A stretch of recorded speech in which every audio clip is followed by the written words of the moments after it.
Ayni kunlarda yurtimizning barcha mahallalarida do'stlik va hamjihatlik ulug'langan yurt shiori ostida xalq saylari bo'lib o'tmoqda.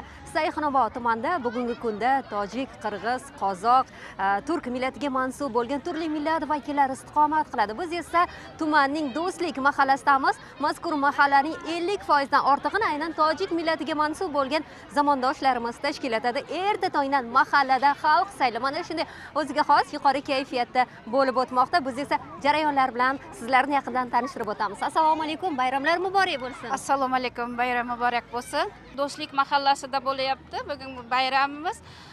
Xalq juda ham xursand, hammaning ko'ngil kuyi yaxshi, ko'tarinki ruhda shunday bayram chiroyli o'tmoqda. Assalomu alaykum. Ayzog'a, bayramlar muborak bo'lsin.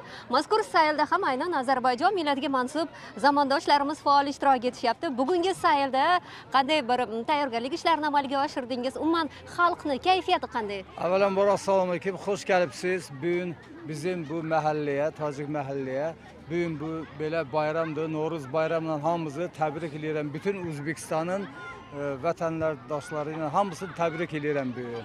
Jarayonlar esa davom etmoqda. Erta tongdan mazkur mahallada aynan 5000 qadam yurish marafoni boshlangan bo'lsa, aynan bu yerda esa dorbozlarimizning o'ziga xos chiqishlarini ham kuzatish mumkin. Hali eng qiziqlari oldinda. Biz esa jarayonlar bilan sizlarni yaqindan tanishtirib boramiz.